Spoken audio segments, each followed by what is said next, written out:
Assalamu alaikum aziz vatandaşlar. Hammalarning yakshanba kuni atiganda ham dunyoning har qaysi vaqtlarida ekranimizga kelganlarni xush bulduk.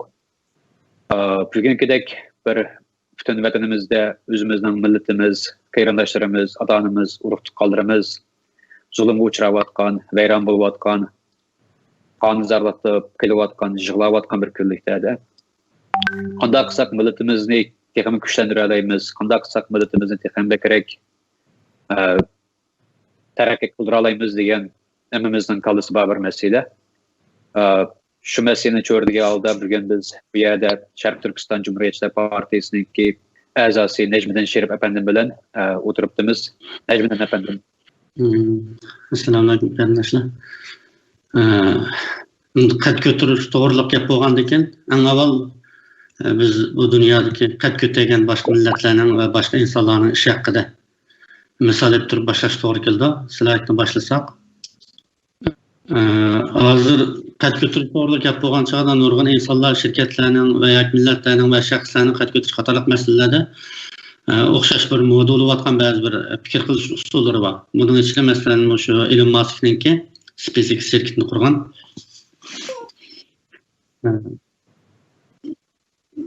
Şu SpaceX ve başka Tesla qator şirketlerini kurup bu qatim boyligi buningki 100 milyard dollardan ish ketgan bo'ldi. Dunyodagi 3-chi boy deb Times'dan alayda bir maqolasini ko'rdik uning. Endi undan burunmi biz Elon Musk'ninki danqini olgan nurg'un shu zamonaviy ilm fanga qiziqadigan, yangilik yaxshi qiziqgan qarindoshlarimizning Elon Musk'ning fikr qilish usullari havas qilganligini bilaman.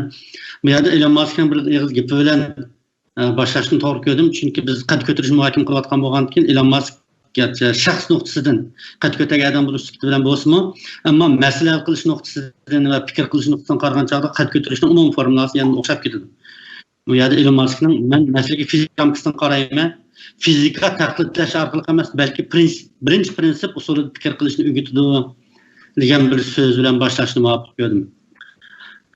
Hammalar bilsizlar bu Elon Musk SpaceX'da bir raketa orqali sunamradan bo'shlig'iga chiqargan bir ishni xususiy bozorga olib kirgan tunji bir shaxs bo'lib qoldi.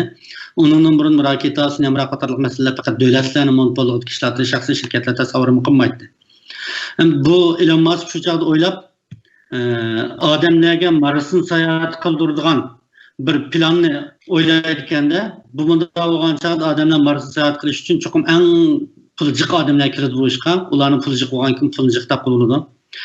Davlatlarning sunamrani qo'yib bergan raketa orqali chuqur g'oyat jiq pul topildi. Ammo bu raketa qo'yib berishning bahosini ayt qimmatgan. Buni qanday hal qilaman deb o'ylagan keyin bir necha savol chiqardi bu. Raketa nima uchun qimmat? Raketaning hammasi qimmatmi? Qarab baqadek bo'lsa, raketaning hammasining ichida alyumin qatishmasi, titan, mis, karbon talablari. Bu yerda biz tasavvur qilolmaydigan favqulodda qimmat bo'lib ketgan hech qanday narsa yo'q. Hammasi odatda turmush buyumlar qatori topiladigan azam narsalarda. Unda bo'lsa raketaning hammasi qimmat bo'lsa, raketaning texnikasi qimmatmi yoki bak murakkabmi?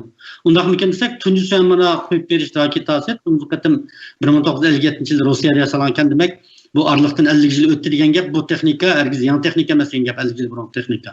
Chunki 50 yil burun biz burun qo'limizda hozir ko'tarilgan telefon, yanfon qatorliq nurg'un texnikalar kishilar tasavvur qilib baxmagan texnikalarda 50 yildan oldingi bir texnika demak bugungi kunda chuqur murakkab va qimmat bir texnik bo'lmasa kerak. Xo'sh.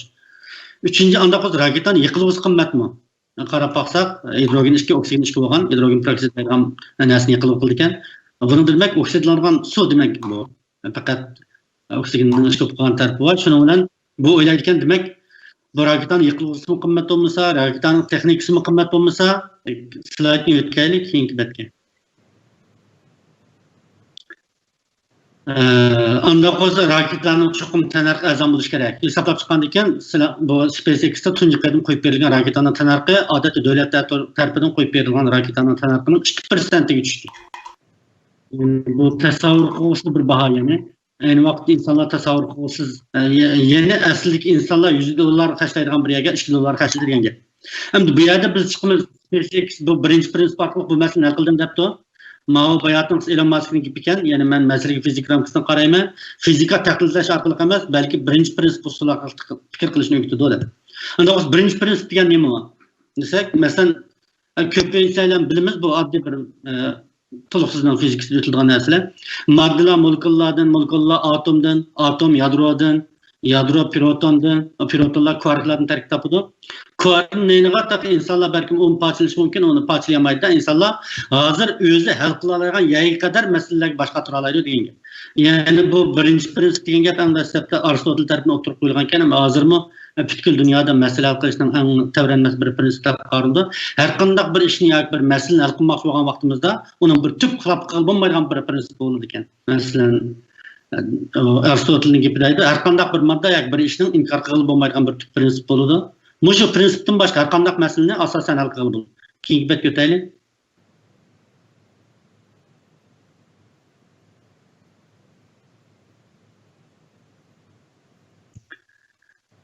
Aristotel'ler en dəstəb bizden bilişik boğanımız birinci prinsip tipideki sebepler. Ama ular bivasıt görünmügeçke baykaş belki intihayın ters buluş mümkün. Məğlubiyet birinci prinsipini oylaşma yoki onu yetmey turup bivasıt geçtiğin keledi o da.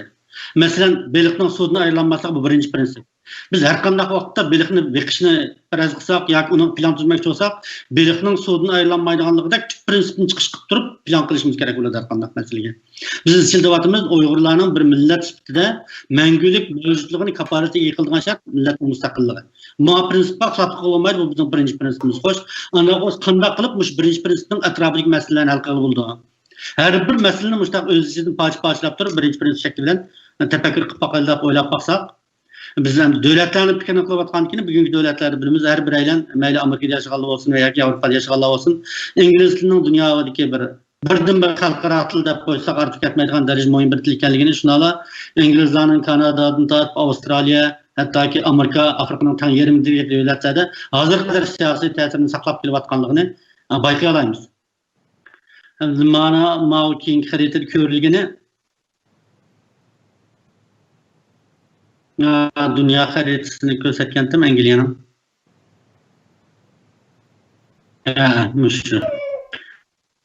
Mao xarita darqil bo'yalg'ini Angliyaninki ilgirki bu dominion qilgan, besib olgan, bo'ysundirgan hukmronlik rayonlari.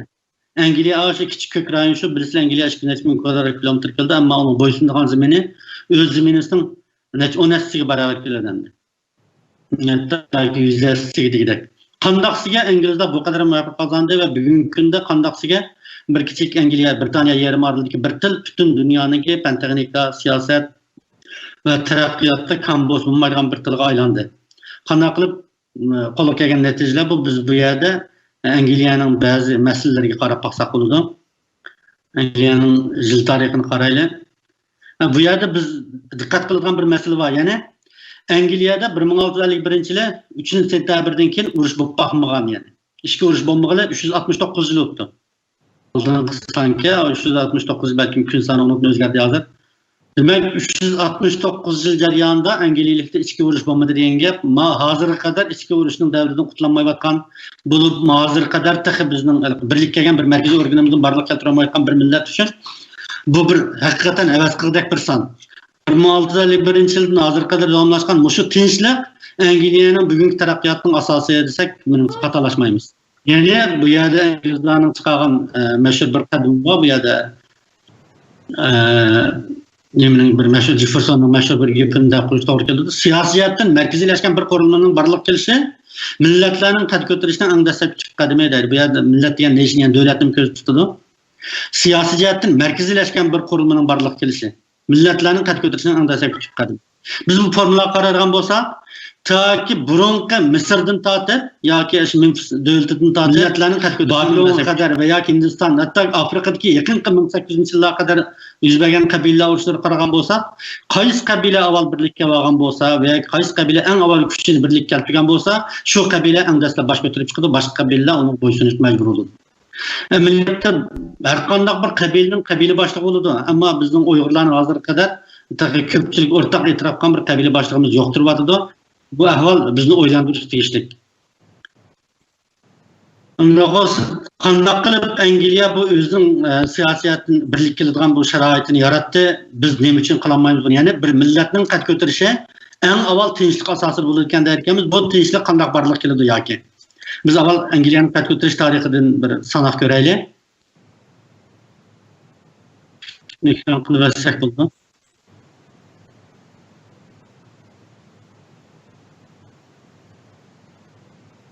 Yani biz bu yerda ko'ra olamiz 1651-yili Angliyada eng oxirgi ishga urish bo'lgandan keyin bu ishga urishning natijasida parlament tarafdagilar yana podshohni bir qism huquqidan voz kechtirib, podshoh o'z oldiga qonun chiqarolmaydigan bir holatni barliqqa keltirgan va 1689-yili dunyodagi tunji kishilik huquq qonuni deb qo'ydi Red Bill. Bu narsa Angliyada barliq bo'lgan. 1689-yili bu qonunlar. Endi bu qonunda aniq qilib belgilangan narsa birinchi fuqarolarning qurol olib o'zini qo'llash huquqi. Bu hozir qadar Amerika va boshqa g'arb davlatlarda buni ulgusini ko'ra olamiz. Ondan parlament a'zolari chuqur saylanishi kerak. Bu 1689-yil bo'lib o'tganga. Har qanday qonun bo'yicha sotlanmay turib jazolanmaydi. Kishilar so'z erkinligidan bahramand bo'ladi. Ya'ni kishilar insonlar o'zining qon tufaylidan jinoyatchi deb qaralish bo'lmaydi. Har qanday ahvolda fuqarolarning xususiy mulkiga daxl tartib qilish sabab bo'lmaydi. Davlat fuqarolarni qo'llash majburiyatini o'z ichiga oladi. Qatorliq bir qator qonuniy belgilanmalar belgilangan va bu orqali podshohning huquqi cheklanib qo'yilgan. Mana bu narsani biz Angliyaning keyingi zamon qad ko'tarish tarixida ulgulik misol deb qaraymiz. Buni yana Jeffersonning mashhur bir gapi bor. Har bir fuqaroning hurligini ishga oshirgan kishilik huquq qonuni imzolangan kundan boshlab Angliya dunyodagi eng kuchli davlat bo'lgan dedi. Ya'ni Angliyaning qad ko'tarishi Angliyada mush oxir huquq qonunining ma'qullanishi, ya'ni parlament taraflaridan yengib qandaq bir o'tishga qarshi fikrga bir sig'dirishdan sistem yaratib berilganligi bilan boshlandi deydi. Ya'ni Angliya huquq qonuni imzolagan kundan boshlab dunyodagi eng kuchli davlat bo'lgan. Bu jarayonni qarab baqirgan bo'lsak, bu jarayonda Yevropaning boshqa kuchli davlatlari bo'lgan Fransiyada, Germaniyada bo'lsin, Italiyada bo'lsin, Ispaniya, hattoki Gretsiya bu chog'da nimaning qo'lida? Osmoniylarning qo'lida.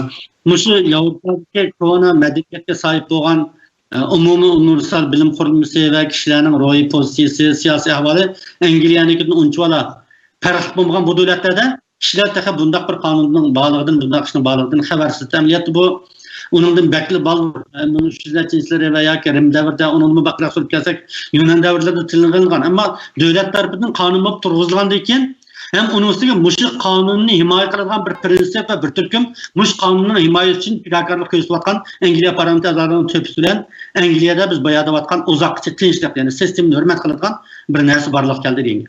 Hem de onun diken karsak bir münyatiyatı diken birlik gelişimi yani Angliya, Şotlandiyaların birlik gelişimi ve devletin herkes parçası bulmaydı dayılan bir prensip. Caylat Milli Taristan'ın arkadaş kenezlerinin Şotlandiya ve Wales Katarlık arkadaş rayonlarının ki mustaqillik jakalishni qonun jihatdan o'zgartirib cheklagan bir kelishim hamdi bu. Hamda o'rnidagi 1710dagi aqliy mulk qonuni. Bu mu Angliya tarafından büyük bir ish.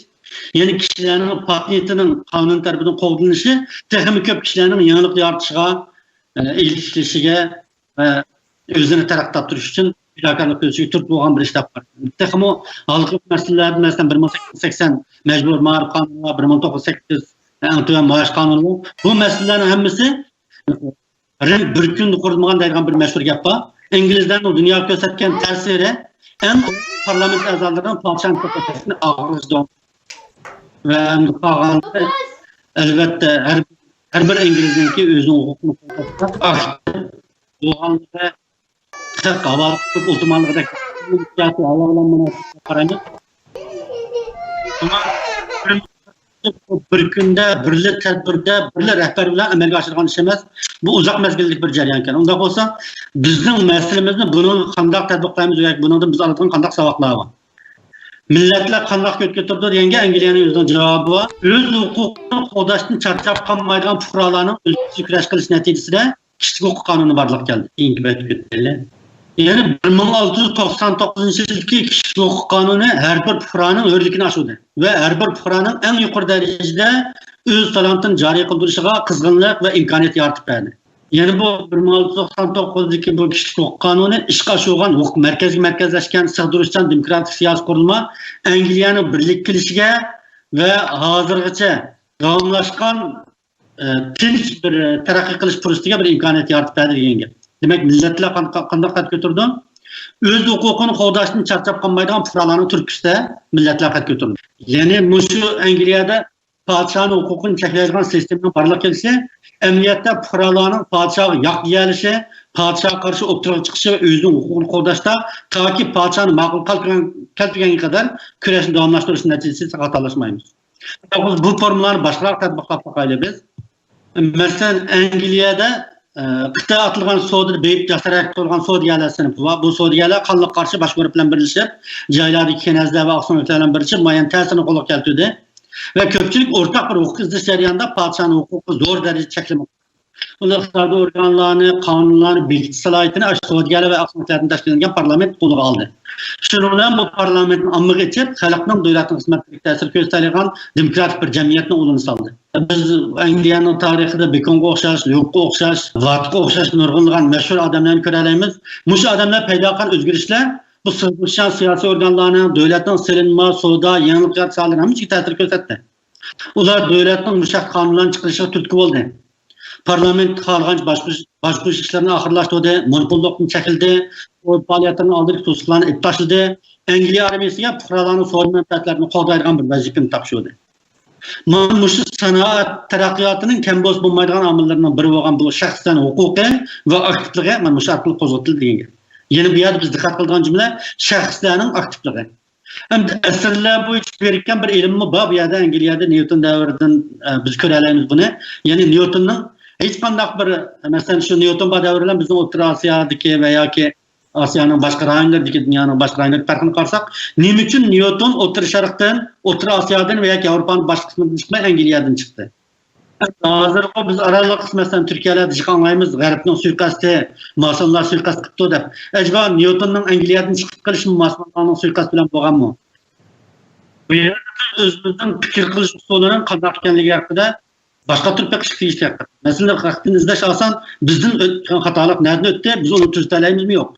Bizim kursumuz nereden geçiyor? Biz Angliya'nın hazır bu hikayesini şunu iskalarayım. Yani şahsların neticesi de bu texniklik özgürlüklerini yoki sanat inqilabı tayan çıkan bu ilim-fan inqilabı aşı izlenişten halmaydigan adamların tirishchanlik neticesi barliq geldi. Ve bu tirishchanlik akıbette İngilizlerin dünya hükümetindeki bir mahiyet özgürlüğüne barliq geldi.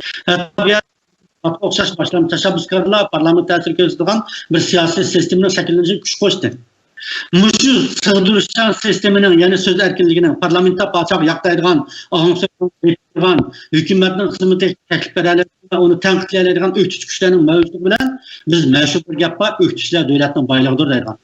Shuning bilan mablag' solish, ilm, iqtisoddan unumli foydalanish va Angliyaning tashqi siyosati qatorliq masalalarda oqdan to'g'ri aqlani qadamlar tashlandi. Buların hemmisi Angliyaning qudrat tepishida bir ittirgich kuch bo'ldi yani.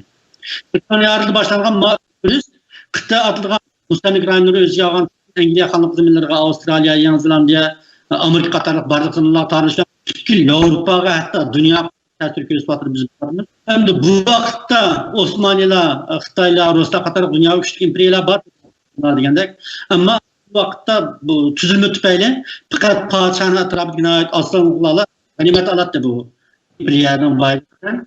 Bundan bir bilgi sisteminde öktüşler bunun verilmeyen yani.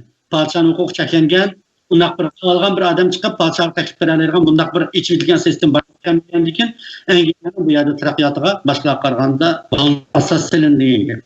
Biz bu vakitte yine dünya teklif eden adamları, alimleri, felsefe, müzik ve başka sahalarda hatta İngilizlerden üstünrak olan yani bir milletin tili karışık mecbur olmaz. Yani Germanların meselesini. Tarihinin Germaniyanın kıranmayısı tarih bildiği adamlar hemiz biliyordu. Yani şu 1850 yıllardan buran tükül Germaniyada birlik kegen bir devlet olmagan. Angliya özünün birlik kegen kanununu jakalap Korkutçu arkalık Angliya'nı birlik keltirip Angliya'nın merkezi hakimiyetini barlık keltirgen mezgilde ahiretini ötküzeyle. Avrupa'nın hadisi aynı vakit nispeten Angliya hiç kanca pek yoğun devlet mi emez. Onun şu vakitki nüfusu, Germanların nüfusundan az, Fransa'nın nüfusu cıkpartılıp ketmeydi. Hatta o vakitte şu Polşa, Litvalımın ait küçük bir devlet. Aynı vakit Rusya İmperiyası'nın artışıyla kargan çağda Angliya'nı unutçuvala bek siyasi coğrafya cihetten üstünlük erişken bir devlet aparap etkilemeyi. Ama Germanlar bu vaktini mişkil dediyse, Germanlar özara hemkarlış prinsipini tuttu, özara birbirinin çigirsaga hürmet kıldıgan sansız kelişimlerini imzaladı. Bu kelishimlerin içinde bular birbirinin mevcutluğunu hürmet kılıdığan, özra hemkarlaştıran, hemimizin milleti var, hemimizin nişanı var, ittifak yasasını oylayımız degende güzel bir gaplar bilen bular bir merkezi hakimiyetini barlık getirip intansal karşılanlar.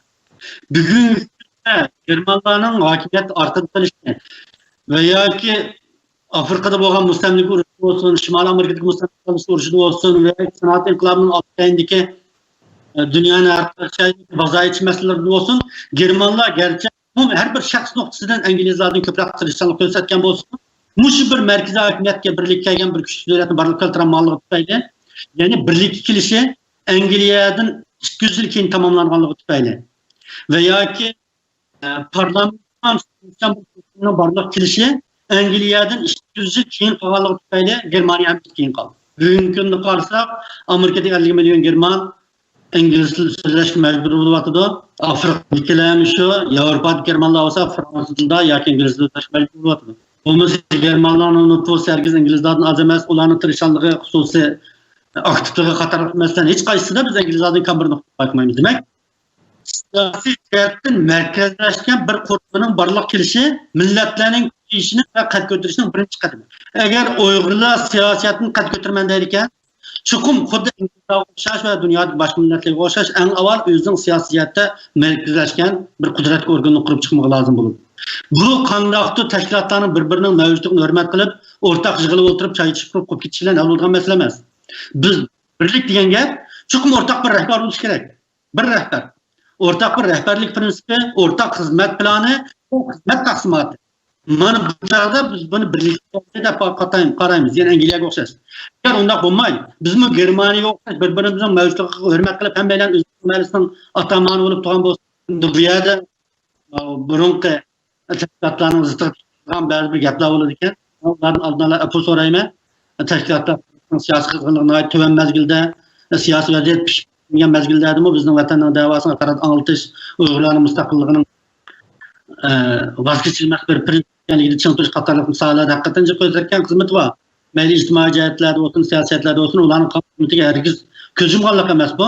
Ammo hozirgi biz duch kelayotgan siyosiy vaziyat bizning burunqi bundan 3 yil, 4 yil, 5 yil burun o'xshamayapti. Bundan bu yil siyosiy vaziyatimiz xalqaro siyosatimizni g'oyat zo'r farq qilyapti. Masalan, o'tgan yil 18 davlat Xitoyni to'g'ri degan bo'lsa, bu yil 30 davlat chiqdi. Bu demak, ovozimiz kundan-kun degan gap. Ammo biz mushu kuchayotgan ovoz xalqaro vaziyatga yana bizning 10 yil burunqi pozitsiyamiz bilan, 10 yil burunqi iqtidorimiz bilan muomala tutsak va yoki Germaniyaning ayni vaqtdagi har qaysi qabilalarningki o'zaro bir-birining mavjudligini e'tirof qiladigan tinch ittifoq birlik o'tish shakli bilan bir-bir mavjudligiga hurmat qilib, o'rtaq bir markaziy qurilmani barliq keltirib qarargan bo'lsak, Germanlarni saqlab turgan bu oqbat bizni ham saqlashi mumkin. Biz hozir deb o'tdik, Germanlarning Angliyaning kenglik qilishiga birdan sababi Germaniyada kuchli merkezleşken bir kurumunun barlık gelişi Angliyaning ichki yuz og'riqligidan bo'ldi. Boshqa sabab yo'q. Bo'lmasa hammalar bilamiz Germanlarning sanoati, Germanlarning xususiy iqtidori qatorliq masalalarda gapimizni yana takrorlayapmiz. Bu bir halqiliq masala bo'lganligi uchun birlik qilish masalasi bu sal qaraydigan, kishilarni ra'y qo'yadigan va yoki sen yaxshi, men yaxshi deb 30 adam yig'ilib o'tirib boshlayolmay qolib ketadigan bu ish hamkorlik bo'lmaydi. Bizning masalamiz hamkorlik emas, kuchli siyosiy birlik orqali barliq keladigan masala. Chunki hamkorlik ijtimoiy tashkilotlarning ishi bu. Mesela bir hükümetin içinde parlamentda partiyalar o'zaro hamkorlash bo'ladi, vazifa taqsim qilish vosita bo'ladi, sohalarni odamlarni o'zining fikriga asosan bilish vosita bo'ladi. Ammo davlatning mavjudligi, davlatning sirtqi dushmanga taqobil turish qatorliq masalalarda bular cho'qim o'rtaq markazlashgan bir qurilmaning bo'ysunishga muhtoj shunday bir qurilmaga. Endi keyingi betga o'tgandan keyin bu yerda biz bilamiz mag'lubiyatning sabablari, ya'ni Germaniyaning mag'lubiyatining sababini ko'rsatamiz. Germaniyada bu birlik sadolar uzun hatta 1600 yillar Martin Luther'ning davrida o'tirib qo'yilgan Germaniya qabilalarining birlish kerakligi qatorliq masala. Ammo bu masala joylardagi qabila boshliqlarining, joylardagi knazlarning bular albatta ziyon tortgan bo'lgan qarshi turdi yangi sistemaga. O'rtalarni turmaymiz, birchilarni uyutmaymiz, nima qilasan bizni birlikda turib deb bu ichki urush qarshi turish natijasida bu ko'ryapmiz. Germanlar birining oqidan biri mushtaq mangda, biz ham mushtaq mengayapmiz yani burunqi yo'lda. Menimcha bizning har ishimiz har 6 oyda bir qatam, har yilda bir qatam xalqaro vaziyatga qarata yangidan pozitsiya to'liqlamoq bo'lish kerak. Bayardan biz hep o'tdik Angliyaningki dunyoda qad ko'targan bir millat bo'lib qolishi, parlament padişahını çeklep fuqarolarning so'z erkinligini kaparati yig'an kundan boshlab belgilab qo'ygan.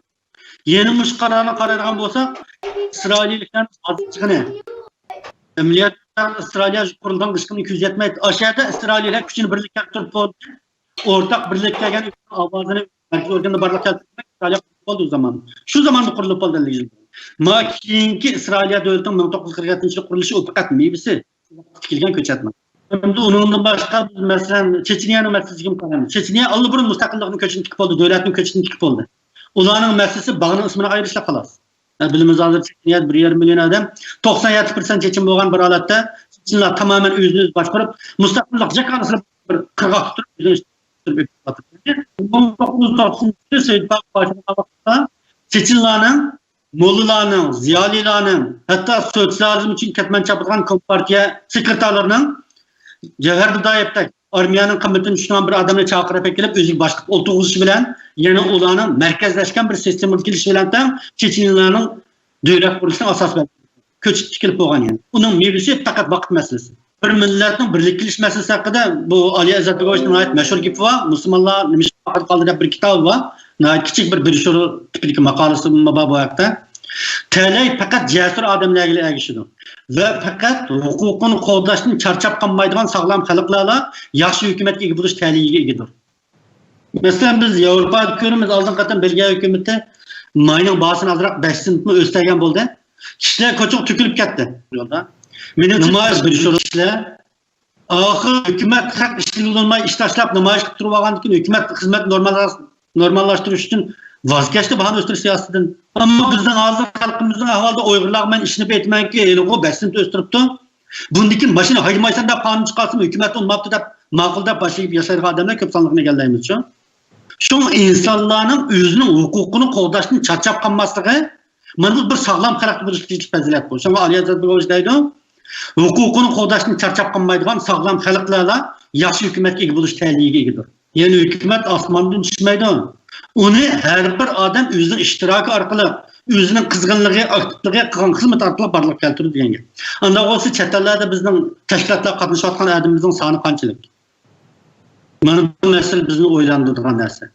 Çetelde 200 bin, 300 bin Uygur varsa filanın jimotizmini septi var mı? Adis Facebook diyor, kalsın Xitayda bir tem çıksa şunu taktırgan 10 bin adam var mı mesele? Bu yerde bizden ammaviy uyg'unishimizdan ağır bir mesele ekanligini, yani bizden siyasi havayimizdan öz hukukumuzni qo'g'dashgan aktiv bijandil pozitsiyamizning kamligini aytaylik. Biz dünya barliq milletler özünün hukukunu qo'g'dash uchun turkumlab yurayotgan mezgilda biz özümüzden shaxsiy xusus hayotini g'amini qilib o'tirdik-da. Bu ma'rifat deb aytgan chog'da o'zimizning huquqiga qilingan bir mas'uliyatsizlik va o'z-o'zimizga qilingan bir haqorat bo'lib hisoblanadi bu asli. Bu yerda bir mashhur bir formula var. Oligarxiyanın tümür kanunu dep koyuyoruz. Başkalar bekinmaydigan, öz hukukunu qoğdaşta aktif hareket ötüdüğün küçük insanların bulmaslığı bütün cemiyette bir aylanma kesellik payda kılıdı. İdeyanın, bulup mesuliyetinin merkezlik kılışını bir taraf kılamayan cemiyette ilgileş barlık gelmeydi. Yani mesuliyetinin yükünlük kılışını barlık kılamayan bir cemiyette demektir. Ben devamlı ihtiyarlarımda tılgalım. Mesela 1930 yıldaki meseleden nurgun insanlar aynı vakitte Şarkı İslam Cumhuriyeti'nin kurulduğunu hata olgan dep qaraydı. Xoş, eğer şu çağda Soyitpak bilen tanışıp öteleydigan, Soyitpak'ın diplomatiyetini itiraf kıladigan bir siyasi kurumunu barlık keltirgen bolsa deyli, onu xalq himaye kıla alamdı.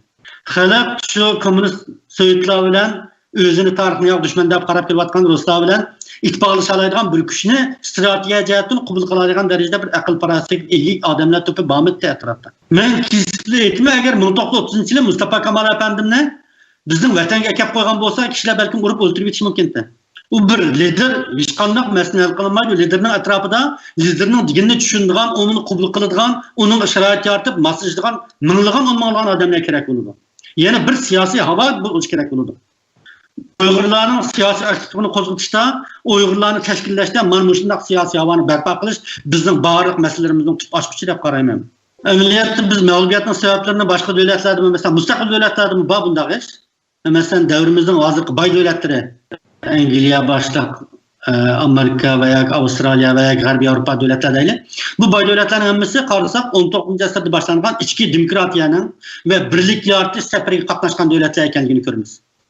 Mesela İtalya birlik kilish keyin qolganligi uchun Hazır kadar Avrupa'daki en başta devletlerin qatarını urun alamıdı ve keyinki aldığın katının tekliğimizde keyinki imperializm devirde mesela Janubi Amerika, Şimali Amerika'daki müstemliklerin tanış görüşü, Afrika'daki müstemliklerin tanış görüşü qatarlıqlarda özünün tüyüş prinsipini alamay kaldı.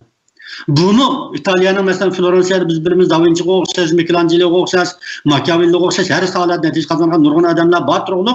İtalya'nın hatta bir Portugaliyatçılık bir netice kazanmaslığı del merkezleşken bir siyasi kurumun barlıq keltirişte başkan ağırlık kanlığını boğalığını dep öttük.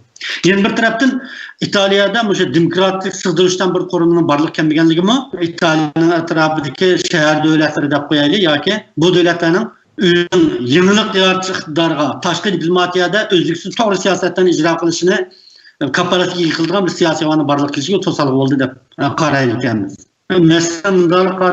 Mesela Braziliya coğrafiyalik madaniy sabablar tufayli emas, tashkiliy organlar tufayli G'arbiy Yevropaga Amerikadan namrat.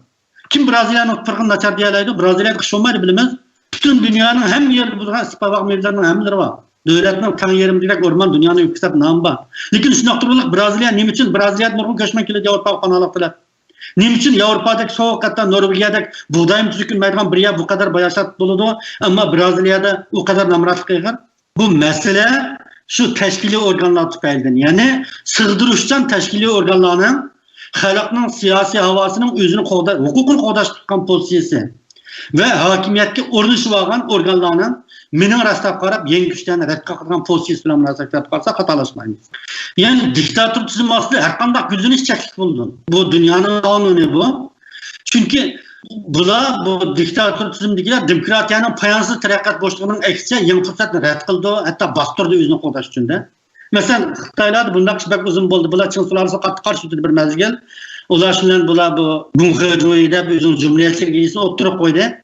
Türkistan Turkistan. Kim bular padişahlık üstüne avdugan oldu ama biz şunun dikkat kılımız. Gomindan mı keplam canlı işimi bir çıkavagan peti 49'a ketmedi hatta Tayvan gitip mi ölgüçe 76. yıl kadar takbeşliğini düşmedi de. Xitaylar mı Kompartiya inkılaptan çeri gomindanı vay mustabit obuda turup avdudu ama Mağdur'dan Xitay ölgüçlük hakimiyetini düşmedi. Hayır bu içe bu Çin sularsın ravanlık karşı tutan Xitaylar bir cumhuriyetin kuruşu veya ki gomindan kılanmagan takdirde mi Xitaylık Kompartiya inkılap akılıp bir demokratik sığdırıcı organını ekilişi gerek idi. Çünkü bular şundaqda teşabbüs kılgan, halkını şundaqda kozgatkan. Ama sistem içinde bu özünün imkaniyet birleştirip tahlil kıldıgan küçük bir kolektif, bir siyasi hava bombaganlıktan mesela bunu biz Mısır'daki hakimiyetini görürüz. Mısır'daki mübarek hakimiyetinden keyin aslında bir halk sayılı hakimiyet barlıq kelgendikin bir sistem içinde bir demokratik hakimiyet ütüp kaldıganda hakik bir Arap barlıq kelgandek bir fıraqını ağandık biz ama bir diktatör hakimiyetki künüp kalgan bir siyasi hava tüpeyli halkınki unda bir demokratiyanın bulmasıga hem mukarrar bulup kalgan ki. Yani demokratiyanı düşündüğün, kollaydıgan, demokratiya için fırsat berelaydıgan teşkilatlar. Adamların eni, siyasi aktifliği, öz hukukunu qo'dash tutgan siyasi pozitsiyasi qatarsan hammasi bu devletlerin ta bugün kadar ilişkini takvilip mağlubiyatın ağaqaqını tanışırki sebeplerinin.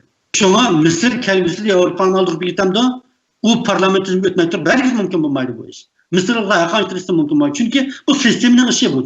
Bu kişiler özünün hukukunu qo'dash uchun aktif hareket ötüdüğün hukukun evağalla özünün insan ekenligine, başkalarının özü oxşaş fikir kılış, yakının hatta özü qargan artıq fikir kılarak insan ekenligine oylap yetmegen bir bitirme cemiyette yenilikka fırsat verilmeydi. Yenilik fırsat verilmegenkin o yerde biz neticini göz tutmayımız degan gap. Daraxtni yuqurma chiroq ko'rinib, g'unchining hammasi sat ko'rinib, g'unchini o'zgarib tursak, o daraxtdan meva chiqamdi bizga. Shunlashqa bu bir millatninki mag'lubiyatining sabablarida bu yerda birmuncha devletlerlemiş mağlup kılıklaydıgan maqalını yalgan bazı üzümlerini köpçilik sonuçta kaldım. Merkezleşini kabarat yıkılan milletler nahit tezde küçük tarakat dursun kolu keltirdi. Biz 6. asırlık Arap imperiyasından, 10. asırdaki Türklerin ahvalıdan veya ki 7. asırdaki Uygurların ahvalıdan onundan başka Avrupa'daki herkese Fransa olsun, Portugalya olsun, İspanya olsun bu devletlerin hemimizin kad götürüşünün aldığı merkezi qarab baksa hukuk merkezleşken biri. Merkezleşini kapalaydigan bir sisteminin kurulganlığını görürüz. Lakin bunda parçalatki yakınçı organ mening rastlab turib aldigan bu bir türküm adamlarning qo'liga chiqqan bir hakimiyatda taraqqiyotning sijil davom etmaydiganligini ko'ryapmiz. Masalan, Moğollarning imperiyasining birdamdil mag'lub bo'lib ketishi, Aleksandr imperiyasining birdamdil mag'lub bo'lib ketishi, dünyadaki bazı küçük devletlerin mesela Babur imperiyasiga o'xshash Çin Soğuzluğa o'xshash davlatlarning chaq-chekidan büzülüb, hech qanday izsiz yo'qolib ketishlarning hammasi shu bir sig'dirishchan sistemni barliq keltirolmaganligi. Bir odamning aqliga tayinib qo'ygandan keyin bu davlat bir odamning aqli qandaq bir top odamning aqliga taqobil tura olsin. Bu yerda aniqlar demokratik va boshqalarning ko'pchilikning fikrini asos qilgan bu qiladi. Odatda qurilmaning yolg'iz odamlar qaror chiqargan qurilma ustida g'alaba qilishni muqarrar bo'lib qolganini biz davomli ko'ra olamiz. Elam ko'ryapmiz dunyodan. Bu taraqqiyot bir ijodiy ruhga bo'lishni talab qiladi. Shundan boshqa siyosatga qatmal, bekik kuch munosabatlarini muqimligini buzib, koni yangi aylantirish kerak bo'ladi. Chunki yangi bino silish uchun albatta o'rtaq bir zaminning ichida koni binoni silish chiqish to'g'ri keldi. Bu chog'da koni binoni egalari albatta qarshi turdi buni. Bu yaklovchi organ deb qaraymiz bunday yangilik ijodga qilganlarni. Bu yaklovchi organlar hukmron bo'lib olgan qatlam ijodiy vayron qilishdan qo'rqadigan bo'lg'achqa buni qarshilik ko'rsatdi va bunday tuzmaslik har qanday o'zgarishning umri qisqa bo'lganini qarar oldi. Biz bütün Asya milletlerden, Afrika milletlerden ta hazır kadar görüyoruz bu meseleni.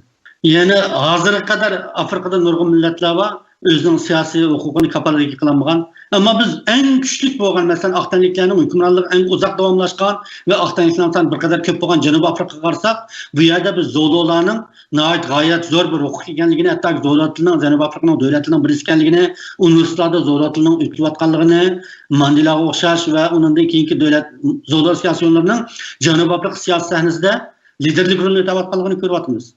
Anlağı olsun Janubi Afrika bu Zololar qandaq barlıq keltirdi biz tarixini aqtosaqla bilimiz. Zolo kabilesi Janubi Afrika kabilelerinin içinde merkez işini en baldır çıkarşıgan millet oğanlığı için bu neticeler olup gelecek.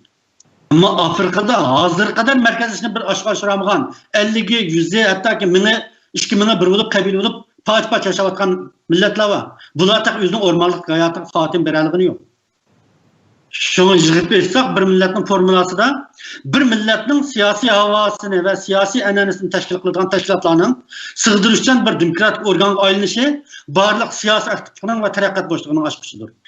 Yani İngiliz parlamentinin yalnız padişah ve padişahın aksiyon aktivitelerinin orun bir kalmay fuqaralığa mı tam ehemmiyet verdiğin bir sığdırışan sistemini barlıq keltirişi İngiliz'in bugünkü neticesine asas doğan okşaş her qandaq bir millette teşkilatını yönetken, organ yönetken adamlarının yeni güçlerine orun verişi ve onların özünün aslık sığdırdığı, onların fikrini kublu kıldığı bir demokratik kurulmasının barlıq keltirişi Allah'ın hayatı gücü.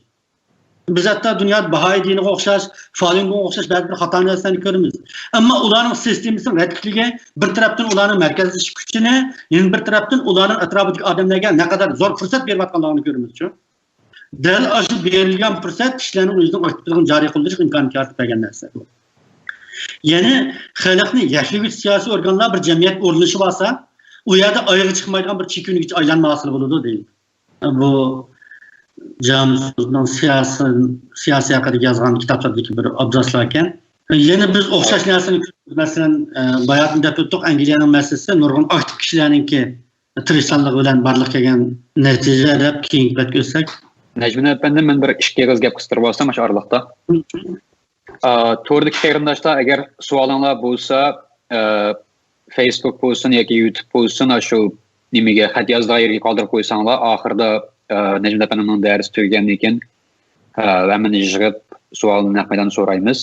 Həm də yeni birisiga məsələn şəxsən mən özümün oyluğunu əgər qəbul qılsanız bu məsələn bir Uyghur cəmiyyətindəki baş təşkilatların bir yerə yığış, yoki məsələn xalqın bir yerə yığış, yoki partiləşdiriş desək bu hazır məsələn iki xil bir yol var.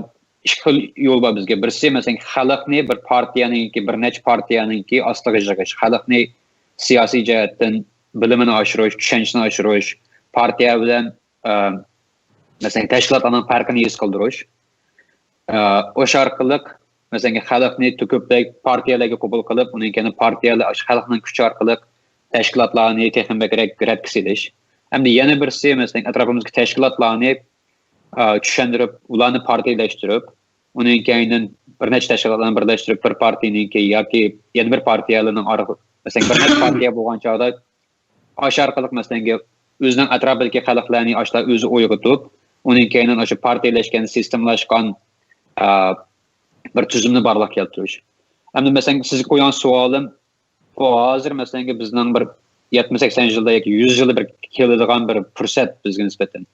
Mayaqda Amerika bilan Xitoy, uning keyin bu qaytan bu Xitoy virusi orqali butun dunyo Xitoyniki mohiyatini bilib ketdi. Uyg'urning masalasi, Hong Kongning masalasi, Tibetning, Hindistonning bu urushi bu. Endi mashundaq bir zil bu masalan 6 ay bo'lamdi, 1 yil bo'lamdi, 5 yil bo'lamdi bilmaymiz. Biroq mashunda bir vaqtimiz qisqa vaqtda avval xalqni uyg'otish kerakmi yoki avval tashkilotlar bilan munoziralashib, ashlarni o'zimizga qoyil qilib, uning keyin ulardagi o'zgarishni barliqqa keltirib, ashlar orqali ularning atrofiga xalqni uyg'otish kerakmi yoki ikkinchisi tang ilib borgan bo'ladi. Menimcha Uyg'urlarning masalasini Uyg'urlar o'zi hal qilolmasligi mumkin. Hamda bir tarafdan Uyg'urlarning birlik qilishini to'sayotgan omillar bor. Bo'libmi Xitoy Uyg'urlarning birlik qilishini xohlamaydi. Hem yeni bir taraf aytgan chaqda har qaysi davlatlardagi Uyg'urning masalasiga aktivroq pozitsiya tutilgan va Uyg'ur masalasini o'zining siyosiy strategiyasida bir taktik sifatida foydalanayotgan ba'zi bir davlatlar bor. Bularmi taqa Uyg'urlar masalasiga Xitoy Uyg'urlarni kontrol qilish uchun qashlagan pulning 100dan 1ni qashlab boqmadi. Hem gerçi hazır xalqaro jamiyatning bizni qo'llar sadosi chiqayotgan bo'lsa-mu, bu qo'llar sadosi Uyg'urlarning mustaqilligini kapolatga yiqiladigan darajaga noyijroq. O basqışını xəlbək uzaq. Bunda ağlasıda taq Uyg'urning tashkilotining hamiz bir yerga kelgan taqdirdimi, bizning tubki masalamiz hal bo'lib ketmaydi. Men hozir mana xaritada chiqyapti. Masalan, almas bilan biz grafitni bilamiz. Grafit noyat yumshoq narsa, qalamni siyosiga ishlatgan. Almas noyat qattiq narsa. Almas intayin qimmat bog'liq narsa shunga kelib. Endi bu yerga qaramiz, mayli kumi bo'lsin yo grafit bo'lsin, buning almas bilan bo'lgan farq asosan qarishkilik karbon. Ya'ni bularning ximiylik tarkibi asosan o'xshash. Bularning farqi bularning tashkillanishida. Yani bularning atom molekullarining tuzilishida yani. Biz hozir astidagi molekula tuzilishini ko'ramiz. Grafik molekula tuzish intayin oddiy tuz parcha bo'ladi, oson parchalanadi-da. Ama atom molekullari intayin mustahkam jipslashgan, shun bu eng qattiq modda hisoblanadi. O'xshash bir karbon. Yanımda aytgan chaqda menda bir misol qolaylik biz. Men Chechenlar bilan Tatarlarni misolga keltirishni xohlayman. Tatarlarning nufusi Chechenlardan ko'p. Tatarlarning davlat qurgan tarixiy, madaniyat dunyo bilan uchrashishi ve Tatarlarning ichidan chiqqan ziyolilarning soni Chechenlar qurganda texmi ko'p. Tatarlar o'zining zamonaviy madaniyatini, zamonaviy sanoatini 1800-yillarda barliqqa keltirib qo'ygan. Biz buni Zaydin Faxriddinga o'xshash hattoki Pan-Turkizmning ustozlaridan bo'lgan Ismoil G'afurga o'xshash nurg'un mutafakkirlarni, Abdulla To'qayga o'xshash nurg'un zamonaviy adabiyotchilarni ko'ramiz, Pushkin bilan tang tura oladigan fikr qilgan odamlar. Ammo u vaqtda Chechenlarning zamonida hech qanday bir o'tirib chiqqan madaniyat elementlarini ko'rmaydik biz. Ammo biz bugun ko'ryapmiz Chechenlar mustaqilligi qashidan kirpikning masalasi bo'lib qolgan bo'lsa, ham Chechenchi bilmagan bir Chechen yo'q deydi. Qaysi kunda Chechenlarning bir xabarini ko'rdik. Chechenchi bilmagan bir Chechen yo'q endi hozir qadarda. Ammo Tatarlarning 35% Tatarcha bilmaydi deyilyapti. Demak, shu qadar nüfusli Tatarlar biz bilsak ham 5 million 6 millionda. Türk milletlerinin faxriti bular. En baldır oygangan yüz Uygur işlerle kalmay, bütün Türk milletlerinin medeniyetini oygatkan, hatta bizim yurtlarımızda eşilgan mektep ve Uygurların zamanı bir millet ailenişinde Tatarların intayin gayet çok tepkisi var. Şundak bir millet bugünkü kelgen çağda ne için Çeçinçilik bir özünün milli cesaretini namayan kılanmadı. Bu yerde biz Tatarlarınki, cemiyetindeki aynı vakitteki teşkillik organlarını şundakla Rostan'ın amilleri mi badet birli Tatarlar belki biz bilimiz Nogaybaq deymiz, Kereşin Tatarları deymiz. Hristiyanlık itiqat qilgan bir birlik Tatarlar var. 16-17 asırlarda Ruslarning zulmü bilan dinini o'zgartgan. Yani şunun bilan biz binyasini ko'ramiz, Tatarlarning ta hozirga qadar davlat tuzilishinin ichida Tatarlarning davlatchilik ideyasini, mustaqillik ideyasini bo'lib 90'larning oldiga ashuna g'ayat zo'r bir fursatda sistemini qoldi shar'iylab Tatarlarning milliy mustaqillik uchun harakat qiladigan bir tashkiliy organ, yani Tatarlarning partiyalashgan holda bir sistemni atrofiga qo'yishib Tatarlarning milliy huquqini qo'llaydigan bir organni barliqqa keltirmay qoldi. Demak, bir millatning qandaq bo'lishi o millatning a'zolari tomonidan belgilanadi, tashkilotlar tomonidan emas. Chunki tashkilotlar odamlar tomonidan belgilanadi. Mesela muayyen bir devlet Uyghur tashkilotini masalan bilsak, kişiler qarshi mumkin. Uyat qarsak 5-6 dehqon sifatli odamlar veya ki 10-20 unchavala o'qish saviyasi yuqori bo'lgan odamlar voy biz mustaqil bo'lsak bo'ladi deb tashkilot qurgan, harakat qilayotgan, faoliyat qilayotgan. U yerdagi yuzlagan, minglagan ziyolilar hech qanday aralashmay, hatto tashkilotni qurmay kelib, agar ular birlashib tashkilot qursa, Uyg'urlarning eng kichik tashkilotni qura oladiganligi aniq turib, ularning tashkilotga yaqin kelmay, Uyg'urlarga kelmay turayotganligini ko'ryapmiz. Fuqarolarning aktivligi bo'lmasa, tashkilotlarning aktivligi mavjud bo'ladi. Chunki tashkilotlarni taqdirgan tursa. Şu menimcha masala bizning molekularimizda. Ya'ni mavjud o'tgan eng dastlabki omil, ya'ni tubki hal qiluvchi bizning birinchi prinsipimiz har bir Uyg'ur o'zini so'rash kerak, Uyg'ur mustaqil bo'lamiz degan gapni men bundan 1 yil burungi Pidayla ekran bekshandim so'zlagandim. Har bir Uyg'ur o'zidan men nima ish qildim deb so'rash kerak. Mening mush ishim bilan vatan mustaqil bo'lamdi. Mening xaritam aniqmi menga? Men qarang'ulik turib qoldimmi va yoki menda bir elektr bog'ni oldimni yo'rtib men qandaq yo'laman, men nima qilaman, qandaq to'yib qo'shaman, qandaq to'yib qo'sha olayman. Endi bu jarayonda men boshqa millatlarningki siyosiy partiyalarning qandaq harakat qilganligini qatorliq masalalarga qardim. Masalan, mana bizning ahvolimizda qardim, hozir keyingi betga qarsak bo'ldi. Ekranda men buni bir yil burun xaritaga bir qo'ygan, yana bir ko'pchilik bilan takrorligim kelib qoldi. Biz bu xaritadan ko'ra olamiz, ya'ni bizning realligimizda 99.99% xalq siyosiga aralashmoqlik. Ular gap qilib qo'ydi-da, baho berdi. Gayda xalqning ovozlari tashkilotlardan yuqori chiqdi-da. Endi bu yerda mayli oshkor mustaqillik tashkilotlaridami bir necha bor. Bu yerda hayron qolarlik ish, bu Xitoylar tarafidan birlik keltirilmayotdi Uyg'urlar deb qarayli, xo'sh. Unda bo'lsa sürgün hukumatimizning paç-paç olib ketish qatorliq masalalar deyli. Va yoki mustaqilchi men deb qarayotgan odamlarning bir yer kelanmasligi deyli, bir hech bo'lmasa bir kinash xarakterli bir shaklda. Bu xil masalalarning hammasi hatta faoliyatchi bilan xalq, tashkilotlar bilan odatdagi bir odam, jamiyat bilan odam, Xitoyning odamlari butunlay aralashib ketgan bir ovoz chiqarayotgan sadoni anglayapmiz. Shundan bu yerda nima bo'ldi? Bir qalayimqanchilik bor. Organ yok, teşkili sistemi yok. Uygurlarning nima qilmoqchi ekanligi xalqaro har xil ovoz yotib, birimiz 2damiz, birimiz 7, birimiz 11, hatto birimiz 29, birimiz minus anglatayotgan ahvollarni ko'ryapmiz.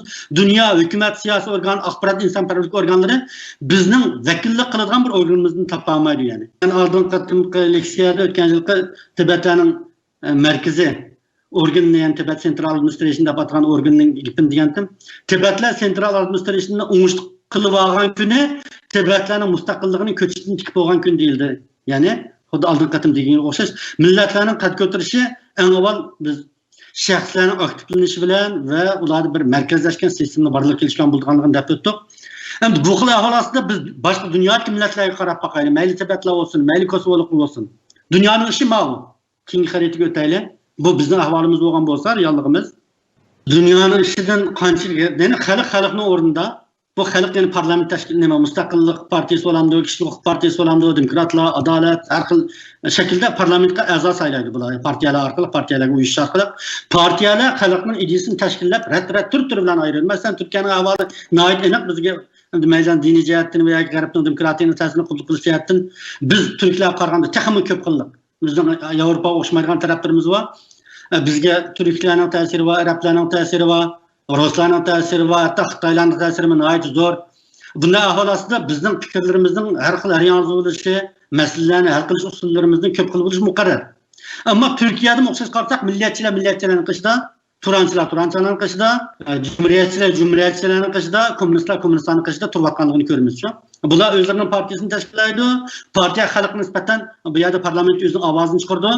Bu yerdan parlamentda ko'p sonli ovozga erishgan muayyan bir partiyaning vakili chiqib, hukumat tashkillaydi, butkul dunyoga Turkiyaga vakolatdan shu o'rinni ish qiladi, Turkiyaning tashqi dushmaniga shu qarshi turdi. Bu yerda o'qchining o'rni turdi. Masalan, biz Turkiya parlamentini ko'ryapmiz, mayli Maral aksiyonlar bo'lsin va yoki Milliyetçi Hareket Partiyasiga boshqa millatchilar bo'lsin.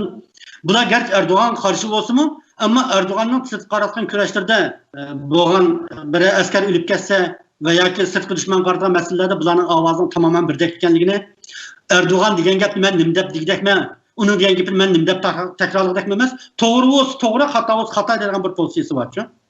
Mana bu o'qchilik axloqi bu. Bo'lmasa shularning kendi millionlab odam bor. Men seni e'tirof qilmayman, sen saylam saqliq ishlatding deb jidal chiqaraverdi.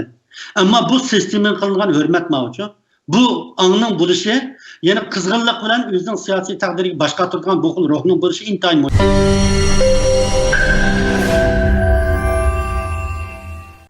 Assalomu alaykum qarindoshlar. Kechirsada bu Ahmad Javapandimningki kompyuter mobilga yakshanbalik dam olgan o'xshaydi. Ikki qatam uzilib qoldi, uchinchi qatam qayt bo'ldik. Martam 3 martam bu qatam oxirini chiqarib yetamiz. Necmi efendim, gapingiz qaytib kelsak.